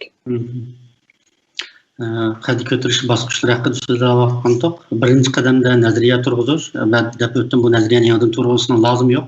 Butkul dunyoning siniqidan o'tgan, boshqa millatlar qo'llanib natija qozongan siyosiy partiyalar orqali parlament shakllantirib, markaziy hokimiyatni barliq keltirish, barliq millatlarning o'rtaq bir yo'l ekanligini deb o'tdik. Endi buningda yolg'izlikning ching chiqmaydigan gap bor. Buning uchun atrofdagilar partiyalarning yig'ilib yoki surgun hukumatlarning birlashib yoki tashkilotlarning birlashib qilish kutmay, har odam o'zining bir partiyasiga qatnashishi kerak. Agar mavjud partiyalarga qatnasha olsa yaxshi, agar bo'lmasa o'z yangidan qursimi bo'ladi, ammo partiyasi tashkilsiz qolsa bo'lmaydi. Bizning barcha insonlarimiz o'zi qatnashmagan bo'lishning javobini surish qilishga amroq keldi ekanda, sizlar nima qilmoqchi, sizlar qanday qilmoqchi deb. Odatda masalan siyosiy partiyaning ishini nimaga o'xshatamiz desa, bir iyoni organlari bo'lsa-mu, uningga bir pul bergan adam bo'lgandan keyin o pulni boshqalarga taqsim qila oladi. Shu pul bergan odam bo'lsa, o pulni taqsim qila olmaydi. Agar siyosiy partiyaning ergashgan odamlarning soni, iqtidori u yerga yetmagan bo'lsa, siyosiy partiya ish qilib bermaydi. Siyosiy partiya hukumat emas. Masalan, hozir Turkiyada Erdoğan hakimiyet beşida kişiler Erdoğan'dan so'raydi, sen nima qilib berding degan gapni-da, ammo partiyadan so'ralmaydi işte. Partiyaning qiladigan ishi odam to'plash, ideya taqtish, plan ko'rsatish, Erdoğan'a o'qitish qo'pish ham bunday aytgan chog'da. Uni nurg'un odamlar nazarida nazariya balki ish hisoblanmasligi mumkin, ammo biz nazariya jihatdan qiladigan ishimizni, planimizni birlikka keltirmay turib hech qanday ishni qila olmaymiz. Biz nima ish qilmoqchi ekanligimizni bilmay turib qanday ish qila olmaymiz. Şu bu yerda bu qisqa aytib bersak, nazariyadan keyin tarbiyalangan, ya'ni aktivlangan ammo ondan aktivlarning bu tarbiyalangan ammodan keyingi tashkillanish, ondan murassa orqali birlikka kelgan dunyoning natija qozongan o'rnaklardan tatbiqlangan holatda bir birlikni barliqqa keltirish va bu birlikdan keyin bosqichli holda keskin bir tadbir elish. Bu albatta bu bizning kuchimiz bilan bo'ladigan ish. 100 adam bu partiya bilan 1000 adam bu partiyaning 10 ming adam bu partiyaningki qo'llanadigan tadbiri, dunyoga chiqaradigan ovozi o'xshashmaydi albatta. Shunga biz partiyaning qandaq plan tuzilganini bilmoqchi bo'lsak, eng avval partiyalarning birasini qo'llab o'zimiz muayyan bir siyosiy guruhga tabi bo'lib, undan keyin o siyosiy guruh orqali o'zimizning o'y fikrlarini reallikka aylantirishga harakat qilishimiz kerak bo'ladi. Shunga bu yerda bak muhim bir narsa bor. Keyin qadamda to'plamning kuchini shakllantiruvchi amallardan bir rasm bor, shuni ochaylik. Bu bir formulasi, qad ko'tarishning bosqichlari, ya'ni keyin qadamga qarsak, bu bir piramidada qarsak bir millatning kuchini, bu to'plamning kuchini shakllantirgan birinchi omil ishga qurilma. Ya'ni al-ihramningki zishligida, ya'ni agar uni ishlatgan material nachar bo'lsa, agar uni zishlig yaxshi bo'lsa, yurilib ketib uzoq bo'lmaydi degan. Masalan, ayni vaqtda Mo'ng'ullarning g'alabasi, o'rta asrdagi Umeyyalarning, Abbasiylarning va yoki undan keyin Osmoniylarning g'alabasi qatorli qalblar qaraydigan bo'lsak, nihoyat muntazam bir armiyani kuchini ko'ramiz bu yerda. Ya'ni kuch markazlashgan bir kuchlik ishga qurilmani ko'ramiz bu yerda. Birlik har qanday bir mavjudlikni barliqqa kelishga tub omil. Bu yerda bilib o'tdik, bunda bo'lganki bir vazifa qurilmasi va qurilma o'rtasidagi hamkorlik orqali barliqqa keladi. Masalan, nurg'un odam armiya quramiz deydi, ammo biz bir polik askar barliqqa keltirmoqchi bo'lsak, Kamida şu polikda mesela 2000 asker var deb qaralsak, her 10 askerini bir-birlik qiladigan bizga o'rta darajali komandirdan 200 komandir lazım bo'ladi deganga. Ondan her 5 komandirni bir-birlik qildi, yuqori darajali komandirdan bizga yana necha yuzlagan komandir lazım bo'ladi deganga. Biz malga o'xshash yugurib qutlam farishli minakli boshqarib manganmaymiz bu yo'llarga. Demak biz tashkillanish jarayonini, tarbiyalanish jarayonini qabul qiladigan bir strategiyani o'rnatadigan bo'lishimiz kerak bo'ladi. Ondan bu yer toplumning kuchini shakllantirgan bir muhim omil strategiyasi, ya'ni ittifoqdoshlik munosabati atrofidagi tarixni ko'ramiz. Masalan, ayni vaqtda masalan hozir Janubiy Afrikadagi Lesotho bilan Zoloni bir misol olsak, Zoloning hozirgi nufusi 10 million, Lesotholarning hozirgi davlatning nufusi 1,5 million, 2 million atrofida bo'lyapti. Demak, Lesotho shuncha ojiz turib, qandaqsiga Zololar mag'lub bo'lib Inglizlarning qo'liga tushdi, ammo Lesotholiklar o'zining davlatini podshohligini saqlab qoldi desak, bu yergi masala Lesotholiklar o'zining strategiyasini yaxshi tanishdi. Bu eng dastlabda Zololarga taqobil turish uchun Angliya bilan ittifoqdosh bo'lib bir nim bo'ldi, ya'ni panohligini qabul qildi Angliyaningki. Shuning bilan bu yerda Angliyaning kuchligini turib yotgan degan gap shu chog'da. Balkim turib yotmay fursat shunday bo'lib kelgan bo'lishi mumkin. Mana bu strategiyani to'g'ri belgilash natijasida Lesothoning mustaqillik kafolatiga ega bo'ldi. Shunlashqa bir davlatning ichki qurilmasidan boshqa buning to'plumning kuchini muhim shakllantiruvchi omil boshqalar bilan bo'lgan strategiyasi, tashqi diplomatiya munosabat qatorliq masalalar. İttifoqdoshlik va o'zining kuchini mo'ljallashni bilish intayin muhim narsa bayonida deb o'tdik. Biz har qanday vaqtda beliq to'g'riliq fikr qilsak, beliqni suvda ayirmasak bo'lmaydi deb. Bu har qanday tavakkülmi shuning ichida. Biz dunyoning umumiy qonuniyatini ko'zga olgan vaqtda bu strategiyadagi bu masalalarni o'rtaq bitirib qila oladigan, o'rtaq bir siyosiy havoni barliqqa keltirgan bir qurilmani qurib chiqishni ko'zishimiz to'g'ri keladi. Ondan sistemaning sig'dirishchanligi bayon deb o'tdik buni. Yani Angliyaning parlamentiga o'xshash o'qitish kuchlarga o'rin berilgan va davomli o'zini qaniyalab tura oladi. Bir hayotiy kuchga ega bir qurilmaning masalasi. Ondan təşkillini sübti. Bu toplumның sığdırsanlığını biləyən xüsus xarakter və rəqabət fürsətini təminləyən bir fürsət boşluğu. Biz bu xüsus xarakter haqqında sözləyən vaxtda, məsələn, bizning birinci cumhuriyetimizdəki məsələlərini qarab qalmız. Eyni vaxtda Abdullah Cumhuriyet polisi bunu qurğan xata oldu. Biz bilan məsləhətləşmə qurubdu da, Pozniyazның və Məmdun Hazretimning və başqa bir qism qarindoshlarımızın qo'llashga erishmay qoldi. Ular shunchalar buyuk bir ishning buning nimadan darak berganligini, buning oqibatida qanday bir ishlarni borligini Xuypayli bilan bizga maslahat qilmadi yey, bizning ko'zga ilmidi yey, bizga aniq qilmadi, ma'ni qilmadi degan bir noziklik bilan mushunchalar cho'ng bir ishni vayron qilyapti. Hali ham bizning siyosiy hayotimizda mening shaxsiy bir kamchiligim yoki mening bir masalani bir taraf qilishimning xatoligi bilan biz ko'pincha o'zimizning xatolar kelgan vaqtda men farishta emas bu deyishni bilar ekanmiz, ammo qarshi tarafning masalalari kelgan vaqtda u farishta emas u xato qilishi mumkin. Ammo umumiy strategiya nuqtasidan hozir men vaz kechsam ziyon mavu istilashtirsam foyda mavu deb foydani mo'ljallangan bir xusus xarakterni bir tashkillanishga bo'lgan sadoqatni ko'ra olishimiz kerak bo'ladi asli xalqimizning. Bu narsa albatta bir shaxs omili bo'lg'achqa bu bir tarbiyalanishga muhtoj. Shu to'plumning kuchini shakllantirgan omillarning ichida eng xalqlik markaziy omilni sirtqi kuchini buning ichki qurilmasi İçki kuchini buning shaxsiy omili, hatto ichki qurilmaning belgilanishiga turtki bo'lgan omilmi buning shaxsiy omil ekanligini ko'rsatib turadi. Ya'ni bir millatning ichida kuchli insonlar ko'p bo'lsa, yoki bir to'plumning ichida u to'plum kuchli to'plum bo'ladi. Agar u to'plumning ichida bir to'p ojiz insonlar bo'lsa, u to'plumni ojiz insonlar bo'ladi degan. Albatta buni kuchli yiqilgan narsa yana ichki qurilma. Va bayatında deb o'tdik, tatarlar bilan chechenlarning misolini, yana undan boshqa biz Yugoslaviyani qo'l qilgan vengerlar bilan kosovoliklarning misolini olamiz. Vengerliklarning shaxsiy omili amaliyotda kosovoliklardan kuchli, tashqi omili biqinadi. Vengeriyat va bayatlarning g'arbiy Avropa taqimi yaqin. Ammo ularning bu shaxsiy omili o'zining ichki qurilmasini barliq keltirishga va Voyvodina deb atalgan bu o'lkaning siyosiy mustaqilligini qo'lga keltirish uchun xarid chizishga ojiz qo'ydi bularni. Shunlashqa bir millatning shaxsiy omili halok ketgan taqdirdami, agar uning ichki qurilmasi va siyosiy strategiyasi to'g'ri bo'lmasa, u millatning qo'lidan hech chiqmaydi deganga. Şuna toplumning kuchi shaxsiy omil bilan birlikda buning tashkillanish sifatini, ya'ni ichki qurilmasini bayat deb o'tgandek tashkilotlarning sig'diruvchanligini, xalqning tashkilotlarga besim ishlatadigan darajada siyosiy aktivlikning darajasini ko'rsatdi. Bayat deb o'tdik, Uyg'urlarning 99%ning hech qanday tashkilotga a'zo bo'lmasligi bizning barliq masalalarimizning, hozir qadar kuchimizni birlik keltirolmasligimizning va bizning shaxsiy omilni hal qilolmasligimizning eng turtki sabablarimizdan biri. Men undan boshqa o'zimizning masalasiga bayatning birinchi prinsip bo'yicha bir masalani qo'ydim. Xo'sh, birlik kelish bir millatning kuchsizligiga nihoyat muhim bir shartkan. Unda o'z men bu savolni shu Aristotelning birinchi prinsipi bo'yicha so'rayman. Uyg'urlar nima uchun birlik kelmaydi? Javob: ko'p qism Uyg'urlarning aktivligi tuban. Bundaqda ishimda qandaq tashkilot boshliqlarining shaxsiyatchiligi bu qatorliq masalalarni tilg'asak, uvol qilgan bo'lamiz-ku. Bu yerda avval o'sha hozirgi barliq tashkilot boshliqlari bir qadim rahmatimni aytishga to'g'ri keladi. Chunki siyosiy havo hozirga kishib yetilmagan. Siyosiy qatnashgan odamning soni hozirda ko'p bo'lmagan ahvol ostida ular 10 yillab, 20 yillab hatto davomlashtirib keldi bugun qadar bu bizning kattalardagi ishlarimizni. Shun ularning eng avval ular to'g'ri gap chiqqan chog'da ularga cho'qim biz o'zimizning hurmatini bildirmasak, biz tuzkorlik qilamiz ular qarta. Ya'ni shuning bilan birlikda endi bizning masalamizni kontrol qilayotgan Xitoy va boshqa davlatlarning o'zining manfaatiga bo'ysundirib turib aralashayotgan ishlar va albatta bizning kuchimiz chechlangan bir millat bo'lishimiz bilan u davlatlarning qurgan tadbirlarga taqobil turishga ojiz bo'lganligi uchun bu jihatda biz birlikni barliq keltirmagan bo'lishimiz mumkin. Ammo ko'p sonli Uyg'ur xalqi siyosiy qatnashsa, ko'p sonli Uyg'urlar o'zining yaxshi ko'rgan siyosiy partiyasini tashkillab turib, bir umumiy siyosiy havo yaratsa, buni hech kim buzolmaydi bu birlikni. Shunga har bir Uyg'ur o'zi so'rash kerak bu masala. Ya'ni bizni nima birlik kelamaymiz? Biz aktivlik degan masalani mening aktivligim qaysi darajada? Andan birlik kelish arzusi balki bir kunlar kelgan chog'da tashqi dushmanlarningki suiiste'mol qilishga uchrashi mumkin. Buningda qanday saqlanamiz? Yana shu gap aktivlik orqali.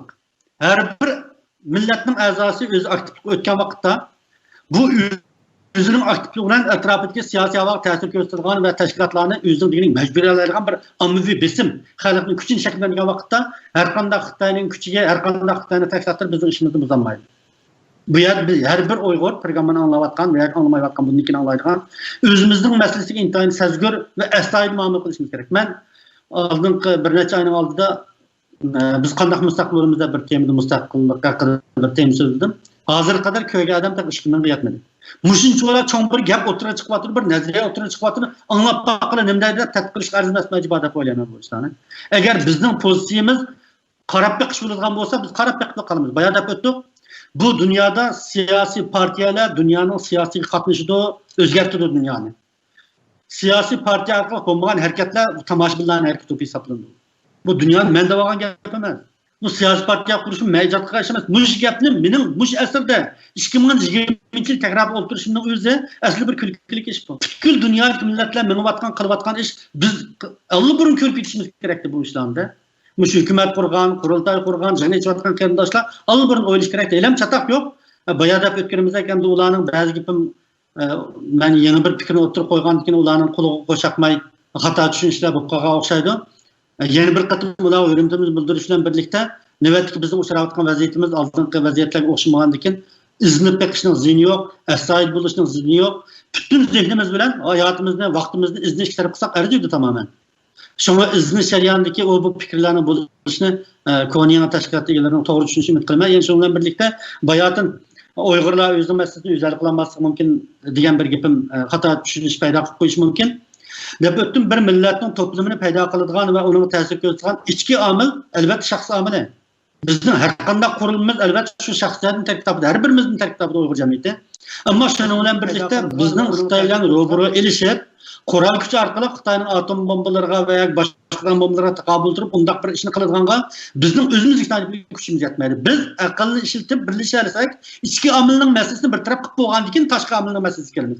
O çağda andımızın ittifakdaşlarımızdan tanışı katarlık meselinde bizim siyasi takdirimizge elbette tesir gösteren halk uçu amil olur. Ama qandaq akıbet buluşunun qat'i nazar Uygurların özünün meyli avtonomiya talep kısını addisi değil. Mesela Tibetler sentral administration arkalık avtonomiya talep kılıvatıdı. Ular ilçilik Beijing hükümetinden söz işini istevatıdı.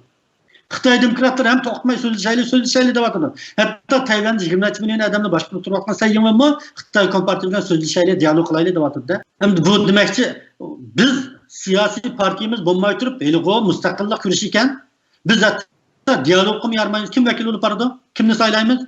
Xalqning nazoratini qabul qiladigan, xalqqa echib etilgan, iqtidorli bir kuchni bayqagan, hamon shuningdan foydalanadigan bir echib etilgan sistema. Bo'lgan chaqda biz ondan eng iqtidor, eng ilg'or odamlarimizni chiqarib turib, eng iqtidorli odamlarimiz bilan bu fursatlarga taqabul tura olishimiz mumkin.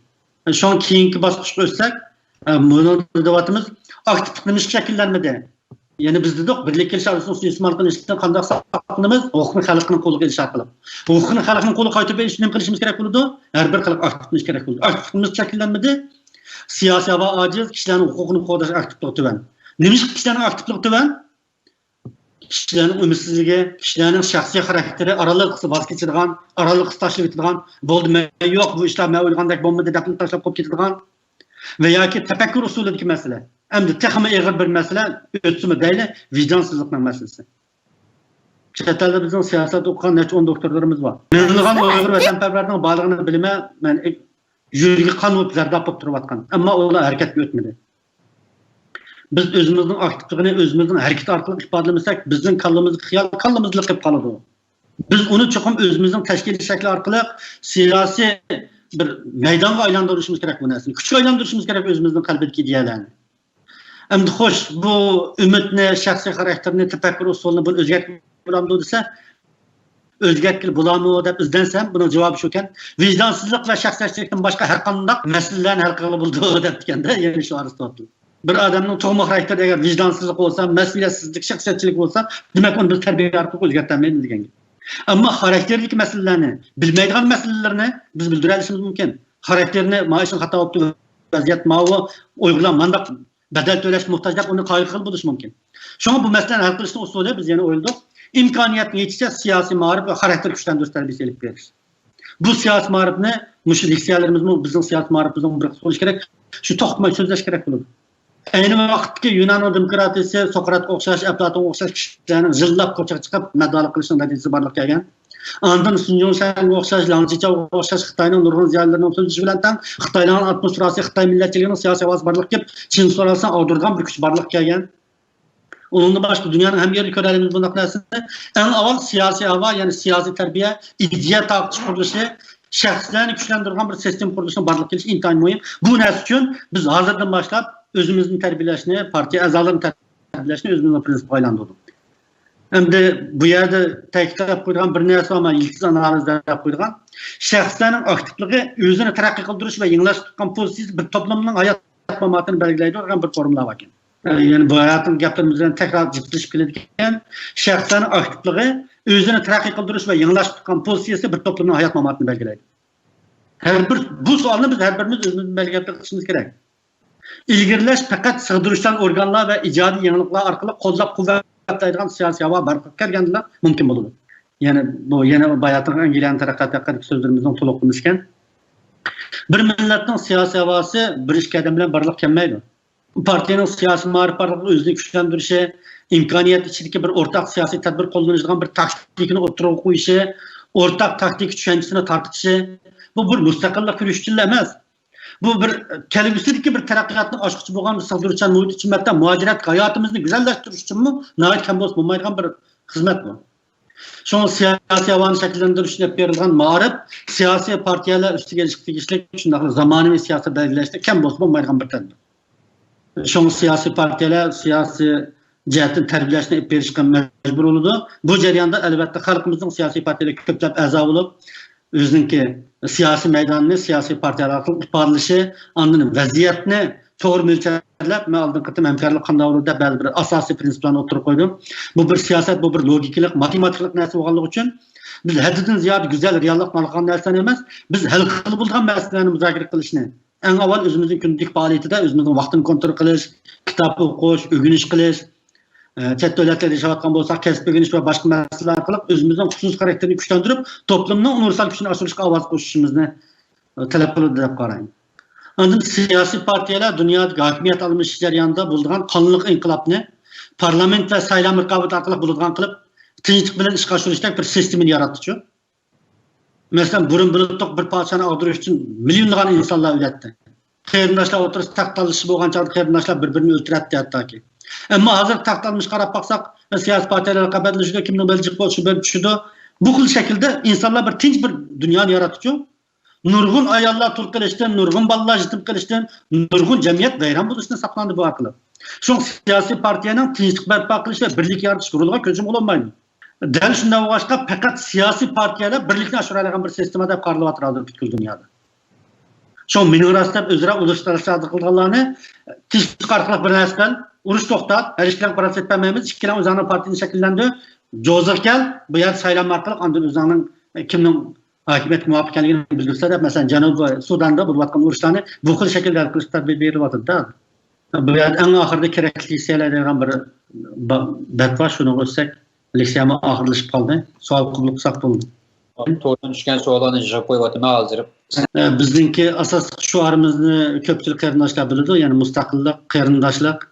Biz qeyrindaşlık ornutamayı tutup çoğu işlerini kılamayımız. Yani qeyrindaşlık bizde en avval bu ortak nişanı için partiye kirgendikin her qandaq bir mesele bilen partiyeden vazgeçmezdik. Her qandaq bir mesele bilen birbirimiz bilen adaqça, vatanımızın müstakillik olup ağaça septaşılıp mınıştın asla vazgeçmeydiğen cahilani bir pozisiya. Hatta birbirimizni öldürmek gerekli düşman bu ketken dağdırdı mı? Birbirimiz bilen boğan qeyrindaşlıktan vatanını ortak kuruşunu ibaret ma gayetini vazgeçmezlikini özümüzün asas prinsip kılışımız gerekken. Biz tarihteki cumhuriyetlerimizde nurgun qatım misal yaptık. Düşman bu ketken Ahmetcan'ı mı Xitay öldürdü. Şu Ahmetcan'ın düşmanı boğan Mesut Sabir'ini türmede öldürdü. O Xitaylar bizni ayak koymaydı. Biz bu yerde düşman bulup oynagan bilen Xitay'a nispeten hiç kimimiz ortak düşman. Şu an bu yerde bizning qeyrindaşlığımız, bizning meselemizni hal qiladigan birdan bir chiqish bo'lishi kerak bo'ladi. Yani bu jarayonni biz partiya a'zolari qeyrindaşlıklar istab, kasbiy ma'rif, vaqt boshqarish orqali ularning shaxsiy iqtidorini taraqqiy qildirishni ve şu orqali ularning vaqtini taqsim qiladigan bir faoliyatni o'rnashtirishni o'ylashyapmiz. Masalan, nutq sohasida, kitap o'qishda, kasbiy ma'rifda, masalan, yumshoq detal va yoki boshqa iliklar sohalari bo'lsin, va yoki ingliz tilida bo'lsin, partiya a'zolarining ichki qismini tarbiyalash orqali toplumning har bir a'zosining yakka iqtidorini oshirishni ko'zlayapmiz. Toplumning yakka iqtidorining eşi, amaliyotda toplumning iqtidorini eşi çok hisoblanadi-ku bu. Biz bu jarayonda a'zolarimizning qeyrindaşlik muhabbetini texnik kuchli kapardiga qila olishimiz mumkin. Suallar asasen cevaplandırıp oldum. Hem de başka sırttan sual kabul kısak. Bir neçe suallar kepti. Ulan asasiyetten cevap verip olduğunuz elbette ki. Ma YouTube'dan düşken bir neçe sual var ki. Birincisi istenen siyaset ve müstakillik'i parta tutkan yolunla doğru kollayınız. Ama halk hazırki 4-5 sürgün hükümetler o yıllardan zirikesler bu hükümetlerini qandaq birleştirmekçi. Onun keyin ikinci sual qandaq qilib hem Uyghur bir Uyghur hem teşkilat, dernekler itiraf kılıdığan bir hükümet sistemini kurup çıksılar. Şundak bir hükümetini sizlerin Şərqi Turkistan Cumhuriyetçiler Partiyası teşkillendi ya ki siyasi partiyle saylantılı teşkillendi. Bu üçüncü sual bir-birisiyle bağlanışken şu anlaşıp hemen kıytıp ettim. Bunu biz de öttük, bizden obyektimiz xalq. Biz xalqның aktifliği yetersiz bolğanlıqdan, xalqның özünün huququnu tutqan pozisiyası yetersiz bolğanlıqdan hazırki meselelerimiz kep çıktı dep qaravatmız. Eğer xalqımız xuddi 1650 yıllardaki İngilizlerge oxşaş özünün huququnu qo'dash yo'lida podshohlarga yo'q deyalaydigan bir aktivlikka ega bo'lsa, u chaqda hech qanday tashkilot bizni xatolik boshlaolmaydi. Gap mush savolni so'rayotgan qarindoshlarimiz o'zi nima ish qilyapti degan masalada. U o'zining shaxsiy iqtidorini kuchlantirish uchun va yoki o'zining shaxsiy siyosiy pozitsiyasini bildirish uchun biror to'plamga a'zo bo'ldimi yo'q. Şu an bir yerde ben de öttüm, bizden sürgün hükümetlerimizin ve teşkilatlarımızın tövbüsü közüm koyduğunun hemmesi yaxşı isil adamlar. Emdiki gap bundaki kademli menajda biz yana devamlı halkın çıkışı konuşmamız gerek. Çünkü hazır bazı sürgün hükümetlerimizde bazı teşkilatlarımız yığıp çoğalap gelsek 1%'imiz çıkış kılmaydı. Hemmisinin adamları yığıp çoğalap gelsek ben adam ya yok. O adamlar bilen Uygurların çoğunmasından varlık keltiriş, armiya kuralış mümkün emez. Bir tal başkasından bomba çıkış kılmaydı bütün Uygur'un yançılık bunu çıkıp gelsek. Emdiki gap Uygurlar siyasiyatin terbiyelenişini, siyaset degan zodi nima? Devletning qalbimizdagi o'rni nima? Bir devletni qurish bizdan qandaq aktivligini va qandaq pozitsiyani talab qiladi. Bu narsani o'zimizni so'rashni bilishimiz kerak deb qarayman. Albatta biz bu jarayonda partiyaning 3 xil xizmat funksiyasini bir ko'pchilikka eskartib qo'ygim keldi. Tunji biz dastlabki o'tgan yil iqtisodiy deb qo'ygan. Biz shu mustaqillikni o'zimizning aslo voz kechilmas nomus qo'rg'onimiz deb qaragan ekan, buni birinchi to'g'ri sifatida qo'ydik. A'zolarning shaxsiy taraqqiyotiga ta'sir qilish va a'zolarning shaxsiy iqtidorini oshirish bu jihatda qo'yilgan talab bizningki mustaqilligimizga yetkazadigan bizning eng muhim qadamlarimizning biri deb qaraymiz. Bundan keyin a'zolarimizning sonining ko'payishi bilan xalqimizning bizni qo'llashi bilan muayyan bir ko'limimiz shakllansa, a'zolarning ichki qismida a'zolarning shaxsiy iqtidorini oshiradigan ma'rifimizni yana davomli jonlantiramiz albatta. Ondan yana bir masala qarindoshlar. Yani bayağı da ötken okşaş, bizim partiye kirgen bazı kardeşler oturdu yolda vazgeçip ketken, partiyenin çıkıp ketken işler var. Hatta bazıları maaş mandak olsa boldu, bu Müslüman partiyada yok da çıkıp ketkenler mi vardı? İş köngüldeki, maaşını kısam mı kıldım, kımmısam mı kıldım da bu işini birinci prinsipte xuddi belik suudun ayrılmagandek, ayrılmaydigan bir şekilde kömey, köngüldeki bolsa kep katlaştıran, bulmasa taşlayıp etadigan bu xil şekilde bolsa, menimce bu doğru usul emas. Biz bu vatanni ammaga qo'ymaydigan, o'lgüçülük vazgeçmeydigan siyasi pozitsiya bilan başlaşımız gerek bo'ladi. Bu biz tijorat qilmayapmiz, qamnish alsak qiladigan, qamnishamisak ziyon tasaq tashlab etadigan. Hayotimiz bilan qo'lga keladigan bir buyuk bir mustaqillik kurishini yaparmiz deyapmiz. Bunda aholida biz o'zimizning shaxsiy xarakterini, o'zimizning g'oyasi yo'lida tasdiqlaydigan bir jasorat ega bo'lmasak, bizning vatanparvarligimiz yolg'on. Men oldin qatim dedim, yana takrorlayman. Navoda biz vatanning mustaqilligini qalbimizning 99% yerga qo'ya olsak, bizning barliq shaxsiy adovatimiz, mensitmasliklarimiz, kibrlarimiz 1% yerga kelib qolsa, 99 har qachon 1% yengadi. Bizning qalbimizda vatanning mustaqilligidan boshqa o'y, fikr, g'oya qolmaydi. Bu tamoman mumkin ish bu. Shunlashqa ma qarinishimizning savolimi hozir Uyg'urlarning tashkilotlarini sürgün hükümetinin barliq keltirish qatorliq masalalar xalqimizning siyosiy aktivligining qo'zg'atilish tarafidan barliq kelgan narsa. Ya'ni shu savolni so'ragan qarinishimizdan qatnashish bilan bo'ladi bu ish. Onun qatnashmagan adamning, ya'ni kemik chiqmagan adamning kemin o'ng qaydamsa, so'l qaydamsa salayt olmaydi. Sen kemik chiq, tang o'zimiz, tang chukimiz, tang chiqimiz haydayamsak sen haydaysa, agar kapitanimiz qilamagan bo'lsa, sen qilib kapitan bo'lsa, agar bizning kamchiligimiz bo'lsa, sen kelib tuluqlaysa, xato qilgan bo'lsak tuzsa, shu orqali biz mangamiz. Hammamiz bir kemining yo'lovchilari. Vatan bir u yerda biz qurmoqchi bo'layotgan. Shunga hozir bu tashkilotlarimizning masalasidan hozir eg'zamay turli ularning tövbüsü barakallah deb turmiz. Hozir hech qanday tashkilotga a'zo bo'lmayotgan 99% odamlar bor. Men mushlar o'zini siyosatni imtihon etib baqsin. Men bugun kech o'lsam, qaysi o'zim bilan turmalik qarindoshlarimning shariga qaraymadim. Yolg'iz namoyish chiqib qo'yish bilan, yolg'iz ko'nglimizni o'ylab qapata va jan zulm bo'lib ketirib ko'zimni yashab qo'yish bilan vatan qurilmaydi ekan. Dunyodagi millatlarning davlatni qanday qurganligini deb o'tdik. Hatto biz partiyani qurib özümüzden şahsi iqtidarını güçlendirdiğin ma'rifimizni, siyasi hava ve qarindoshlikni o'yitadigan siyasi hava barliq keltirish uchun epmangan ta'lim tarbiyalarimizni ve özümüzden boshqalar bilan baravar yashash orqali özümüzden siyasi kapitalni barliq keltirgan Şərqi Turkistan fondining planini o'tirib qo'ydik. Masalan, Şərqi Turkistan fondida ba'zi qarindoshlarimizning aktivlik bilan yordam qilish asosida Biz hozir o'zimizning bir iqtisodiy gavdasini qurib, ancha-muncha tijoratimiz bilan partiyaning kunlik chiqimlarini qamdab, minib, yana shu qarindoshlarimizning fidokorligi bilan qilayotgan tijoratimiz bilan bir ishga maosh berib, mang'idak bir ahvolga keldik. Endi bu yana yetarsiz. Partiya a'zolarimizning soni yetarsiz. Milletlerning qad ko'tarishida ash millatning har bir a'zosining majburiyati bo'ladi. Bu alihram bir tal tosh bilan qo'pirilgan emas, sonsizg'an tosh kesaklar bor bu yerda. Har bir millatning a'zosi shu alihramni shakllantiradigan tosh shu kesak shu. Şu milletler kan götürdüğün cevabı her bir insan özünü muayyen bir teşkilat atgan ve özünün iktidarını şu toplumun kat götürüşünü serpkan vakitte millet kat götürür. Onun katlaşmayan bir adamın kat götürüşünü sonra salayet olmaydı elbette. Şu bizim nişanımız yenilik halkını terbiyeler, halkının arasında doğru olan bir siyasi fikrini, siyasi sezgürlükünü, siyasi aktifliğini barlık keltiriş, izcil teklavatkan siyasi havanı barlık keltiriş için küçeş. Şu münasebet bilen ahırda yani kayırdaşlarımızın, ikilinip duruvatkan kayırdaşlarımızın partiyalışık davet kılmaya, biz özümüzün siyasi ideyasini terbiyelemey turib, özümüzün karakterini, özümüzün iktidarını terbiyelemey turib, köz aldığımız kilovatkan fırsatlarga takabül turanmasligimiz mümkün. Rahmat Necmi efendim, yaxshi leksiyalar bo'ldi, yaxshi narsani o'rgangan bo'ldik.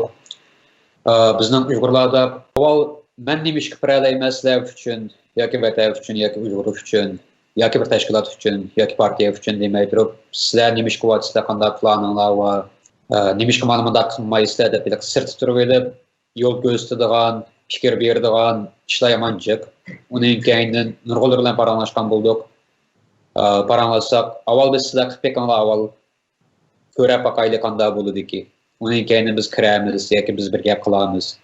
Bu masalan paychek o'ynagandek yoki so't qilgandek ish emas. Sizlar bir azroq qilib bekkanlar ma'ni, onun keyin sizlar foyda olsanglar biz qilamiz sizlarga. Yoki ziyon olsanglar chatirib turamiz. Elva işemiz, onun üstüge bu 6 ayda, 1 yılda, yoki 2 yılda tutadigan işlem emas. Neçketim dediniz, Nurg'oylarda bo'ldi bu gapda. Eng avval savolni o'zimizga qo'yib, men nima ish qilib beralayman? Yoki masalan kuch chiqara olamdim, yoki gap chiqara olamdim, yoki azroq bo'lsa bir pul chiqara olamdim.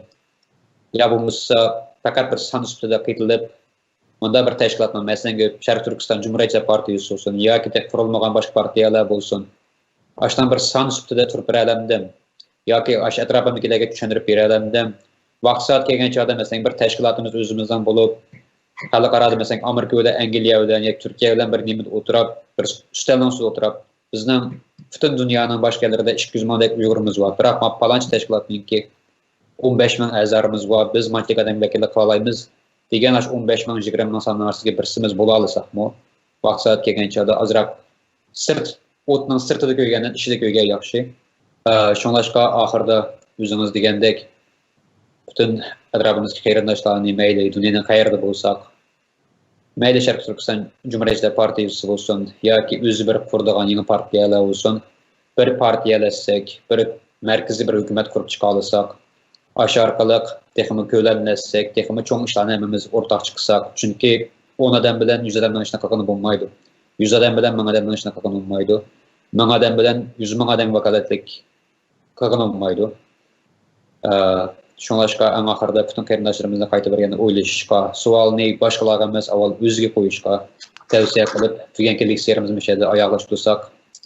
Savol javoblar tutgan bo'lsa, oqlamsa rahmat. Amon bo'ling. Inshaalloh.